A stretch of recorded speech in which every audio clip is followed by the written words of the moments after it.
नमस्कार मित्रांनो, crazy queen over. आपल्या बाबतीत एक खूप दुःखद घटना घडली. आपले लाडके अजितदादा हे वारले, अजितदादा पवार. त्यामुळे माझी त्यांना भावपूर्ण श्रद्धांजली आहे. आपल्यातले ते लाडके नेते होते.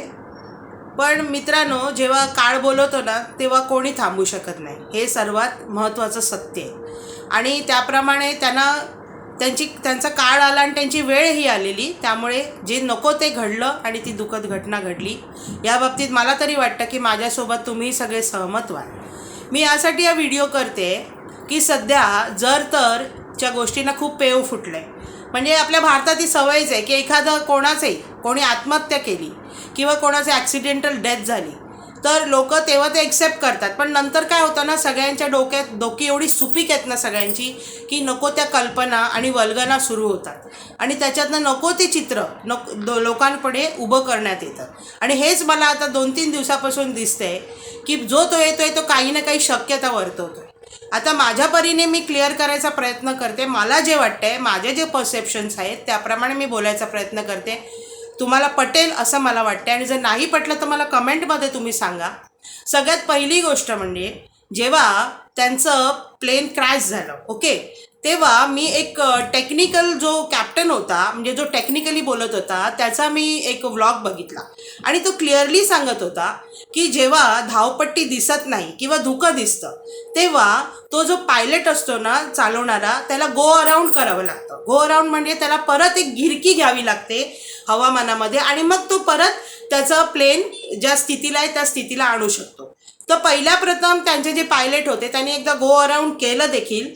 परत ते आले आणि ते बोलले की मला धावपट्टी दिसते. ओके, सेकंड टाइम जेव्हा त्यांना वाटलं तेव्हा ते बोलले मला धावपट्टी दिसते. पण तो जो टेक्निकली बोलत होता तो काय बोलला, त्यावेळी त्यांनी परत लँडिंग न घेता परत गो अराउंड करायला होतं, जे त्यांनी केलं नाही.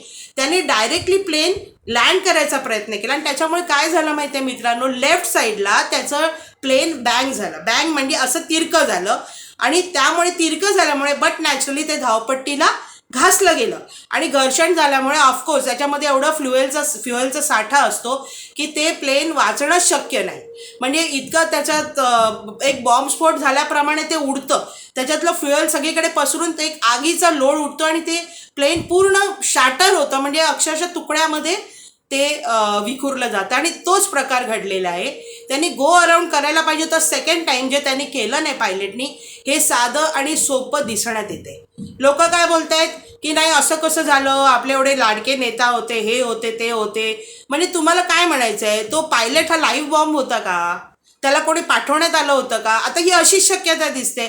जरा तुम्ही डोकं चालवून विचार करा ना की काय. बरं, मेडे मेडे मेडे, अरे मेडे पण ते ब्लॅक बॉक्स पण सापडू दे. ब्लॅक बॉक्स सापडल्यानंतर आपल्याला सगळं दिसणार आहे की त्याने मेडे कॉल दिला होता की नाही. पण जर त्याला दिसतंय की तो प्लेन लँड करू शकतोय तर तो मेडे कॉल का देईल?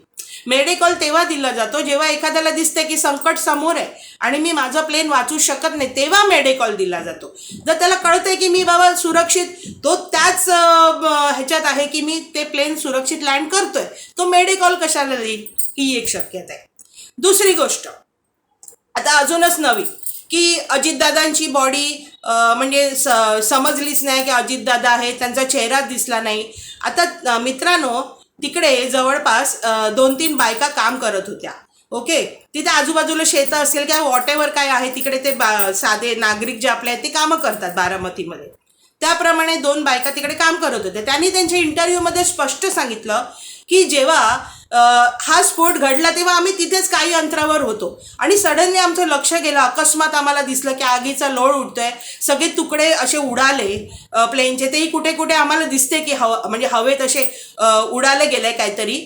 आणि मग थोड्या वेळाने आम्ही घाबरत घाबरत धावलो तिकडे. म्हणजे पहिल्या त्या विटनेस होत्या की ज्या त्या प्लेन जवळ गेल्या. ओके, आणि तिथे गेल्यानंतर त्या म्हणाल्या स्वतः की आम्हाला तिकडे बॉडी सापडली आणि ज्याचे हात आणि पाय हे पूर्ण फुगलेले होते, चेहऱ्याची ओळख पटत नव्हती. आणि तिथे जवळच आम्हाला तिकडे आम्हाला अजितदादांचं घड्याळ आणि त्यांचा गॉगल हा दिसला. हे त्यांचे स्पष्ट शब्द आहेत, ज्या साध्या आहेत. त्यांच्या मागे त्यांची काही पॉलिटिकल व्हॅल्यू नाही आहे, त्यांच्या पाठी कोणी मोठे लोक नाही आहेत. त्या साध्या नागरिक आहेत या देशाच्या, ज्या सांगतायत ओरडून की आम्हाला हे सापडलं.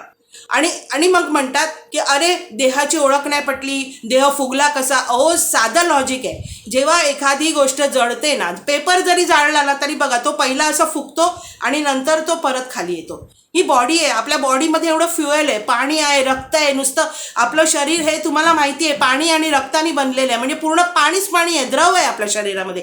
आणि जेव्हा तो जळला जातो ना तेव्हा हे फ्युएल बाहेर फुटतं. बाहेर फुटल्यामुळे आपली स्किन जी आहे ती अशी फुगते आणि परत थोड्या काही कालांतराने मे बी 2-3 ते डॉक्टर्स तुम्हाला सांगू शकतील, ती परत एका ठराविक स्थितीत येते. त्याप्रमाणे जेव्हा बॉडी जळणार ना तेव्हा ती फुगतेच आणि त्याप्रमाणे त्यांना ती बॉडी फुगलेली दिसलेली आहे. त्याच्यात हे लोक बोलतात अरे असं कसं झालं, बॉडी फुगलेली होती. म्हणजे तुम्हाला काय नक्की म्हणायचं आहे, काय बोलायचं आहे नेत्यांना, मला हेच कळत नाही. अहो साधं लॉजिक आहे, तुम्ही विचार करा, प्रत्येक गोष्ट तुम्हाला पटेल. उगाचच काहीतरी गॉसिप करायचं काहीतरी. आता जे झालंय ते झालंय, त्यांचं जे व्हायचं ते झालंय, काळाने त्यांना नेलंय. आता तुम्ही त्यांना श्रद्धांजली द्या, त्यांच्या आत्म्याला शांती लाभेल एवढं बोला. फालतूचं काहीतरी जर तर बोलून डूज अँड डोंट्स काढून उगाच त्या गोष्टीला घाणेरड्या मार्गाला नेऊ नका, एवढंच माझं म्हणणं आहे. तुम्हाला काय वाटतं, तुम्हाला पटतंय का? माझी ही दादांना भावपूर्ण श्रद्धांजली आहे. तुम्ही माझ्या व्हिडिओला लाईक करा, शेअर करा, सबस्क्राईब करा आणि प्लीज मित्रांना हा व्हिडिओ शेअर करा, अशी माझी तुम्हाला नम्र विनंती आहे.